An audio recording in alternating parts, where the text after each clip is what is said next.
बिस्मिल्लाहिर्रहमानिर्रहीम अस्सलाम वालेकुम। Welcome back to my YouTube channel. आज हम लोग अपनी book introduction to statistical theory part 1 Sher Mohammad Chaudhary की बुक से चैप्टर नंबर 7 की फर्दर एक्सरसाइज को सॉल्व करेंगे। एक्सरसाइज स्टार्ट करने से पहले अगर आपने मेरे चैनल को सब्सक्राइब नहीं किया हुआ तो मेरे चैनल को सब्सक्राइब कर दें और साथ में मैंने बेल आइकन को भी प्रेस कर दें ताकि आपको मेरी आने वाली वीडियोज़ की नोटिफिकेशन सबसे पहले मिलती रहे। तो चलें आज की वीडियो स्टार्ट करते हैं। नेक्स्ट अब आप लोगों ने क्वेश्चन नंबर 7.9 सॉल्व करना है, जिसकी हमारे पास स्टेटमेंट है support that the life length in hours of a certain radio tube in continuous random variable X with probability density function PDF F of X is equal to 100 by X square X is greater than 100 and 0 elsewhere. Part 1 है what is the probability that a tube with last less than 200 hours if it is known that tube is still functioning after 150 hours of service. Part 2 है what is the probability if 3 each tubes are installed in a set exactly one will have to be replaced after 150 hours of service. What is the maximum number of tubes that may be inserted into a set so that there is a probability of 0.5 that after 150 hours of service all of them are still functioning. सबसे पहले आपने यहाँ पर क्या करना है कि आपके पास एक लाइफ लेंथ है रेडियो ट्यूब की। आपने यहाँ पर कंटिन्यूस रैंडम वेरिएबल अप्लाई करना है। आपके पास ये फंक्शन दिया हुआ है। सबसे पहले आपके पास जो है प्रोबेबिलिटी वो आपने फाइंड आउट करनी है कि ट्यूब है जिसकी जो लाइफ टाइम है वो लेस देन 200 है और जो दूसरी है ट्यूब उसका जो फंक्शनिंग टाइम है वो 150 आवर्स का है। 150 आवर्स आफ्टर 150 आवर्स है। तो अब आपने इसको हम इसका सोल्यूशन स्टार्ट करते हैं, फिर मैं आपको बताती हूँ हम इसको कैसे स्टार्ट करेंगे। अब नेक्स्ट क्वेश्चन नंबर 7.9 के पार्ट बी के सोल्यूशन में सबसे पहले आपने यहाँ पर क्या करना है, पार्ट बी नहीं है 7.9 का सोल्यूशन है। सबसे पहले आपने यहाँ पर क्या करना है कि आपने इसका पार्ट 1 सॉल्व करना है। पार्ट 1 में आपने क्या करना है कि आपके पास वो इवेंट दिया हुआ है जिसमें ट्यूब लेस देन 200 है, आपने उसको ए इवेंट कह देना है और बी इवेंट वो है जो कि फंक्शनिंग है ट्यूब की आफ्टर 150 आवर्स ऑफ सर्विस। आपने फाइंड आउट करना है probability of A given that B, जो कि है probability of A intersection B और प्रोबेबिलिटी ऑफ बी। जब आप probability of A intersection B की बात करेंगे तब आपके पास 150 और 200 आवर्स दोनों आएंगे और जब आप प्रोबेबिलिटी ऑफ बी खाली बात करेंगे तब आपके पास से 150 आवर्स आएंगे। तो चलिए अब हम लोग सोल्यूशन स्टार्ट करते हैं। अब आपने यहाँ पर बात करनी है probability of A intersection B की, जिसकी आपके पास लिमिट आ जाएगी -infinity to infinity F of X D X. जिस तरह से हम पहले क्वेश्चन सॉल्व करते थे उसी तरह से आप लोग सॉल्व करेंगे। आपके पास जो रेंज है वो है x is greater than 100। X is greater than 100 है, लेकिन इन्होंने यहाँ पर हमें कहा हुआ है कि आपने 150 और 200 जो एक्स इज़ ग्रेटर देन 100 है आपने वो लिमिट यूज़ करनी है। तो अब आप यहाँ लिखेंगे probability of A intersection B. A की जो लिमिट है वो है हमारे पास 200 और जो दूसरी लिमिट है बी की वो है 150। तो आप 150 लिखेंगे नीचे और 200 लिखेंगे ऊपर और आप अपना यहाँ पर फंक्शन लिखेंगे एफ ऑफ एक्स जो कि 100 बाई एक्स स्क्वायर और डी एक्स अब आप यहाँ पर लिखेंगे। अब आप इसका डेरिवेटिव अप्लाई कर देंगे। डेरिवेटिव आप ऐसे अप्लाई करेंगे कि अब आप लोग यहाँ पर ये जो एक्स स्क्वायर है ये डिवाइड हो रहा है, आप इसको ऊपर ले जाएंगे। तो जब आप किसी भी पार के साथ किसी भी वेरिएबल को ऊपर लेकर जाते हैं तो वो हो जाएगा x माइनस टू हो जाएगा और अब आप यहाँ पर लिखेंगे dx। अब आप इसका ऊपर डेरिवेटिव अप्लाई करेंगे। डेरिवेटिव आप लोग ऐसे अप्लाई करेंगे कि अब आप इसके अंदर +1 ऐड कर देंगे, ये हो जाएगा 100x minus two plus 1 divided by -2 + 1 और इसकी रेंज है 200 और 150। अब आप यहाँ लिखेंगे probability A intersection B is equals to, ये हो जाएगा आपके पास 100, ये हो जाएगा x माइनस 1 और ये हो जाएगा -1 और ये आपके पास लिमिट आ जाएगी 200 और 150। अब ये x माइनस 1 है, अब आप इसको दोबारा नीचे रिप्लेस कर देंगे, ये -1 ऊपर आ जाएगा और ये x के साथ जो वेरिएबल है जब ये डिवाइड होकर नीचे जाएगा तो ये हो जाएगा सिंपल x। ये हो जाएगा आपके पास 100 माइनस 100 बाई एक्स जिसकी लिमिट है 200 और 150। अब जहाँ जहाँ x है आप वहाँ पर 200 और 150 को पुट कर देंगे, ये हो जाएगा probability a intersection b is equals to -100 by 200 minus 100 by 150। आप लोग इस तरह भी कर सकते हैं कि आप -100 को बाहर कॉमन ले लें और 1/x यानी कि 1/200 माइनस 1/150 भी कर सकते हैं। अब आप लोग इसको सॉल्व करेंगे और आपके पास आंसर आ जाएगा probability of A intersection B का। अब नेक्स्ट अब आप इस -100 और इस ऐसे भी कर सकते हैं कि आप इस 0 को कैंसिल आउट कर दें और ये आपके पास आ जाएगा -1/2 और -100/150 को आप डिवाइड करेंगे, आपके पास ये माइनस और ये माइनस हो जाएगा +0.666 उसके बाद आपने यहाँ पर क्या करना है, आपने 0.5 माइनस 1/2 का मतलब होता है माइनस 0.5 में से 0.66 को आपने ऐड करना है, तो आपके पास आंसर आ जाएगा 0.1666। नेक्स्ट अब आपने probability of B find out करना है। प्रोबेबिलिटी ऑफ बी में आपके पास लिमिट है 150, लेकिन कहाँ तक ये इन्होंने हमें नहीं बताया, सिर्फ 150 है, तो अब आप ऊपर मेंशन करेंगे इन्फिनिटी और नीचे मेंशन करेंगे 150।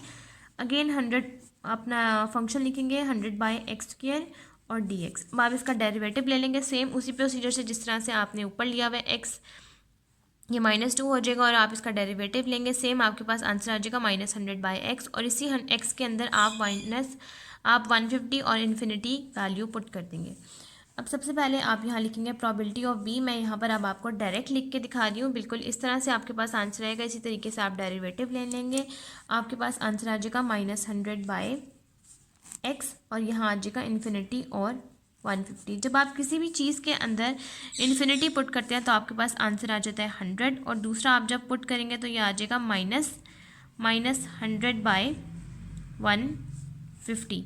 अब आप इसको सॉल्व कर लेंगे और आपके पास प्रोबेबिलिटी ऑफ बी का आंसर आ जाएगा यहाँ से 100/150 यानी कि 10/15। तो आपके पास प्रोबेबिलिटी ऑफ बी का आंसर आ जाएगा 2 5 2s are 10 and 5 3s are 15, 2/3। अब आपने probability of A given that B के अंदर probability of A intersection B की वैल्यू जो कि है 0.166 और प्रोबेबिलिटी ऑफ बी जो कि है 2/3 की वैल्यू आपने पुट करनी है और वो probability of A given that B find out कर लेना है।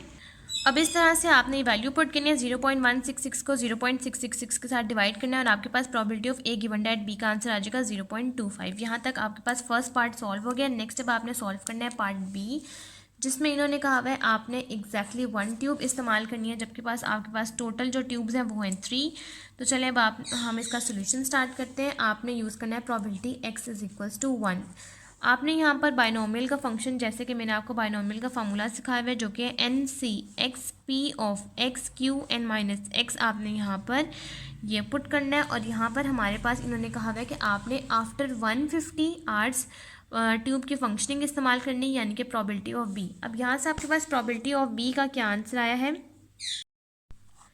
जो हमने फाइनल यूज़ किया है आफ्टर फंक्शनिंग 150 आवर्स फंक्शनिंग, वो है हमारे पास आंसर है 0.25। तो अब आपने 0.25 को p की वैल्यू कंसीडर करते हुए p की वैल्यू आ जाएगी आपके पास 0.25 और q में से आप 1 माइनस 0.25 करेंगे तो आपके पास आंसर आ जाएगा 0.75। आपके पास p x is equals to 1 यानी कि x की वैल्यू 1 है, जबकि इन्होंने क्वेश्चन में आपको n इज इक्वल्स टू 3 यानी कि 3 ट्यूब्स दी हुई हैं। तो अब आप इस पूरी वैल्यूज़ के अकॉर्डिंग इस फार्मूले में पुट कर देंगे 3C1, p की वैल्यू आ जाएगी 0.25 की पावर 1 एंड 0.75 की पावर 3 माइनस 1।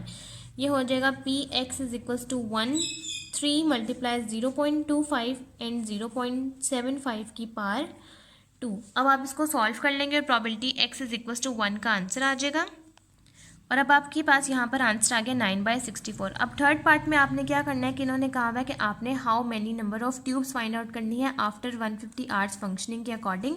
तो आपके पास यहाँ पर प्रोबेबिलिटी ऑफ बी का जो आंसर है जो कि है 2/3, आपने इसकी number of tubes find out करना है और इन्होंने कहा हुआ है कि आपके पास जो आपके पास यहाँ पर आएंगे नंबर ऑफ 150 ट्यूब्स की पावर n, वो आपके पास इक्वल होनी चाहिए 0.5 के। आप यहाँ पर लिखेंगे इसको 0.5 के इक्वल। अब हमें यहाँ से चाहिए n की वैल्यू और n है पार में, तो आप यहाँ से ले लेंगे लॉग, आप ले लेंगे टेकिंग लॉग ऑन, लॉगरिथम भी कह सकते हैं आप इसको और शॉर्ट फॉर्म में लॉग भी कह सकते हैं, ऑन बोथ साइड्स। आप बोथ साइड्स पे लॉग ले लेंगे। जब आप यहाँ पर लॉग लेंगे ये हो जाएगा लॉग 2/3 की power n is equals to log of 0.5। जब आप किसी भी चीज़ का लॉग लेते हैं तो जो पार में चीज़ होती है वो नीचे आ जाती है, ये हो जाएगा n log of 2/3 is equals to log of 0.5। अब आप यहाँ से ले लेंगे लॉग ऑफ 2/3 और लॉग ऑफ 0.5। उसके बाद आपके पास जो आंसर आएगा ये n के साथ लॉग ऑफ 2.3 मल्टीप्लाई हो रहा है इज इक्वल के यहाँ पर जाएगा, तो यहाँ लॉग ऑफ 0.5 के साथ लॉग ऑफ 2.3 का आंसर डिवाइड हो जाएगा और यहाँ से आपके पास n की वैल्यू आ जाएगी। अब यहाँ से आपने log ऑफ 2/3 लिया तो उसका आंसर आपके पास आ गया -0.17609 और log ऑफ 0.5 का आंसर आ गया -0.3010 -0.3010 के साथ आप लोग -0.17609 के साथ डिवाइड कर देंगे, आपके पास n का आंसर आ जाएगा 1.70952 अप्रॉक्सीमेटली इक्वल्स टू 2। आपने बिल्कुल एग्जैक्ट आंसर लिखना होता है नंबर ऑफ टाइम्स यानी कि n का, तो आपके पास n का आंसर आ गया है 2। अब नेक्स्ट हम लोग सॉल्व करते हैं क्वेश्चन नंबर 7.10। अब नेक्स्ट हम लोगों ने सॉल्व करना है क्वेश्चन नंबर 7.10, जिसके बाद एक ही स्टेटमेंट है, explain the term a joint distribution function, a joint probability distribution, marginal and conditional distribution. इसका लिंक भी मैं आपको डिस्क्रिप्शन बॉक्स में दे दूंगी। पार्ट बी की स्टेटमेंट है, given the joint probability distribution of two random variables X and Y whose values fx, y are f1, 1 is equals to 6/30, f1, 2 is equals to 1/30 and so on to f3, 3 is equals to 6/30. Find all the marginals and conditional distribution। आपने ये values आपके पास दी हुई हैं, आपने इसको table में convert करना है, वहाँ से मार्जिनल और कंडीशनल डिस्ट्रीब्यूशन आप लोगों ने निकाल लेना है। और अब हम लोग इसका सोल्यूशन स्टार्ट करते हैं। आपने क्या करना है कि सोल्यूशन में आपने इस तरीके से टेबल बना लेना है। अब यहाँ पर इन्होंने आपको कहा हुआ है कि f1, 1 का मतलब है कि x की वैल्यू भी 1 और y की वैल्यू भी 1, उसके अकॉर्डिंग आपके पास इसकी वैल्यू है 6/30। आप यहाँ पर लिखेंगे 6/30। f1, 2 का मतलब है x 1 है लेकिन y 2 है, तो उसकी आपके पास वैल्यू है 1/30। बिल्कुल इस तरह से आप सारी वैल्यूज़ लिख लेंगे। नेक्स्ट आपके पास वैल्यू है 1/30। यहाँ से आप इन वैल्यूज़ का सम ले लेंगे, ये आ जाएगा 8/30। x के ऑपोजिट g ऑफ x आता है और y की वैल्यूज़ के ऑपोजिट h ऑफ y आता है। यहाँ पर आ जाएगा नेक्स्ट 4/30, नेक्स्ट आ जाएगा 5/30, नेक्स्ट आ जाएगा 1/30, 2/30, 4/30 एंड 6/30। अब आपने यहाँ से इन सारी वैल्यूज़ को ऐड कर लेना, ये हो जाएगा 10/30, ये हो जाएगा आपके पास 12/30 और इन सारी वैल्यूज़ को आपने सम करना है और आपके पास यहाँ लाजमी 1 आना चाहिए। इस तरह से आपके पास ये टेबल कंप्लीट हो जाएगा। नेक्स्ट अब इन्होंने कहा है कि सबसे पहले आप लोगों ने फाइंड आउट करना है मार्जिनल डिस्ट्रीब्यूशन। मार्जिनल डिस्ट्रीब्यूशन के लिए आपने क्या करना है कि x की वैल्यूज़ के अकॉर्डिंग आपने g ऑफ x और y के वैल्यूज़ के अकॉर्डिंग आपने h ऑफ y निकाल लेना है। यहाँ पे आपने इस तरह से एक टेबल बना लेना है सेपरेट। यहाँ पर आप मेंशन करेंगे x और यहाँ पर मेंशन करेंगे g ऑफ x। यहाँ पर वैल्यूज़ मेंशन करेंगे 1, 2 एंड 3। 1 वैल्यू के साथ आपके पास g ऑफ x की कौन सी वैल्यू है, वो है 8/30। 2 के साथ आपके पास कौन सी वैल्यू है, 10/30। 3 के साथ आपके पास कौन सी वैल्यू है, 12/30। ये आपके पास फर्स्ट मार्जिनल डिस्ट्रीब्यूशन आ गया है x के अकॉर्डिंग। अब नेक्स्ट आपने y के अकॉर्डिंग मार्जिनल डिस्ट्रीब्यूशन बनाना है, तो आप यहाँ पर इस तरह से टेबल बनाएंगे। यहाँ पर लिखेंगे y और यहाँ पर लिखेंगे h ऑफ y। y की वैल्यूज़ है 1, 2, 3। y की वैल्यूज़ के अकॉर्डिंग h ऑफ y की वैल्यू का 1 के अकॉर्डिंग क्या है, ऑपोजिट 12/30, 10/30 एंड 8/30। अब यहाँ तक आपके पास सॉल्व हो गया मार्जिनल। नेक्स्ट अब आपने सॉल्व करना है conditional distribution function. Conditional distribution function में आपके पास यहाँ फार्मूला होता है f(xi, yj), जिसमें आपके पास कैपिटल x इक्वल होता है xi के एंड जो y इक्वल होता है वो होता है yj के। अब आपने यहाँ पर क्या करना है, आपने फाइंड आउट करना है function of x given that y, जिसमें y की वैल्यूज़ हैं आपके पास 1, 2 और 3। यही 3 वैल्यूज़ हैं आपके पास। तो सबसे पहले आपने यहाँ पर y की फर्स्ट वैल्यू पुट करनी है 1। आपने function of x given that 1 put करना है, जिसमें आपके पास यहाँ पर आ जाएगा फंक्शन x, 1 h ऑफ 1। अब यहाँ पर आपके पास x 1 हो और y 1 हो, तो आपके पास क्या आंसर आता है, आपने अपने टेबल पे देखना है। x 1 हो और y 1 हो, तब आपके पास आंसर आता है 6/30। अब y भी 1 हो और x 2 और 3 हो, तब आपके पास 4/30 और 2/30 है। और h 1 हो तब आपके पास क्या आंसर है, 12/30। आपने 6/30 को 12/30 के साथ डिवाइड करना है। यहाँ पर आप लिखेंगे 6/30 और 12/30, तो ये आपके पास आंसर 30 से कैंसिल आउट हो जाएगा। आपके पास बचेगा 6/12 that is equals to 2 1 2 and 6 1 6 and 6 2 12 that is equals to 1/2। Next अब आपने अप्लाई करना है x given that 2 that is equals to function x, ये आ जाएगा 1। आपने यहाँ पर पुट करना है वैल्यू h ऑफ 1 की। यहाँ पर आपने x की वैल्यू जिस तरह आपने 1 पुट की थी, अब आपने यहाँ पर 2 वैल्यू पुट करनी है। जब आपके पास x2 हो तब आपके पास क्या वैल्यू है, 1 फिक्स हो लेकिन x चेंज होता रहे। तो 2 के ऊपर और 1 के साथ आपके पास क्या वैल्यू है, 4/30। आपने 4/30 को 12/30 के साथ डिवाइड करना है। आपके पास यहाँ आंसर आ जाएगा 4/30 डिवाइडेड बाय 12/30। तो ये आपके पास इक्वल हो जाएगा 4/12 के। 2 2 ज़ा 4 एंड 2 6 ज़ा 12, 2 1 ज़ा 2, 2 3 ज़ा 6 इज इक्वल्स टू 1/3। अब नेक्स्ट आपने यही फिक्स रखना है, लेकिन x की वैल्यू आपके पास आ जाएगी 3। आपके पास x की वैल्यू अगर 3 हो लेकिन y की वैल्यू 1 कांस्टेंट हो तो ये आ जाएगा आपके पास 3। और 1 के साथ आपके पास क्या वैल्यू है, 2/30 को आपने 12/30 के साथ डिवाइड करना है। 2/30 को आपने 12/30 के साथ डिवाइड करना है और आपके पास आंसर आ जाएगा 1/6। अब नेक्स्ट आपने कंडीशनल के अकॉर्डिंग भी इस तरह से आप लोग टेबल बना लेंगे ताकि आपके लिए आसानी हो जाए। आप यहाँ पर लिखेंगे f x गिवन डैट 1 1 2 3। जब आपके पास यहाँ पर 1 था तब आपके पास क्या आंसर आया, 1/2। जब 2 था तब आपके पास आंसर आया 1/3 और जब 3 था तब आपके पास आंसर आया 1/6। आप यहाँ पर आप लोग लिखेंगे x और यहाँ पर लिखेंगे function of x given that 1। अब नेक्स्ट अब आपने सॉल्व करना है कंडीशनल डिस्ट्रीब्यूशन। अब आपने गिवन डैट, यहाँ पर आपने गिवन डैट y रखा था, अब यहाँ पर आप गिवन डैट x रखेंगे। अब आप यहाँ पर लिखेंगे function of y given that x। इसका मतलब ये होता है function x is equals to X I and y is equals to Y J divided by probability x is equals to X I. अब यहाँ पर आपने क्या करना है कि x की वैल्यूज़ हैं 1 2 3। अब आप लोगों ने यहाँ पर h की वैल्यू के अकॉर्डिंग 1 यूज़ कर चुके हैं, तो अब हम लोग नेक्स्ट वैल्यू यूज़ करेंगे 2। 2 के साथ आपने यूज़ करना है। आप यहाँ पर लिखेंगे function of y given that 2 is equals to, आप यहाँ पर पुट करेंगे जब y की वैल्यू 1 हो और 2 कांस्टेंट हो, आपके पास आएगा y, 2 g ऑफ 2। y की वैल्यू आपके पास है 1 2 3। आप ये बारी बारी वैल्यूज़ पुट करेंगे, ये आपके पास आएगा 1, 2 और g ऑफ 2।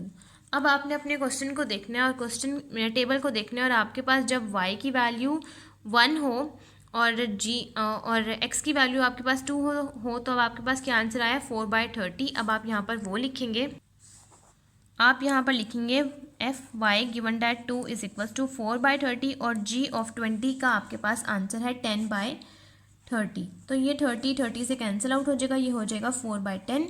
2 2 ज़ा 4 एंड 2 5 ज़ा 10 that is equals to 2/5। Next आ जाएगा आपके पास, अगर आपके पास x की वैल्यू 2 कांस्टेंट है और y 1 हो गया। अब नेक्स्ट हमने सॉल्व करना है y 2। अब आ जाएगा y given that 2 is equals to function of y, 2 g of 2 that is equals to function of 2, 2 g of 2।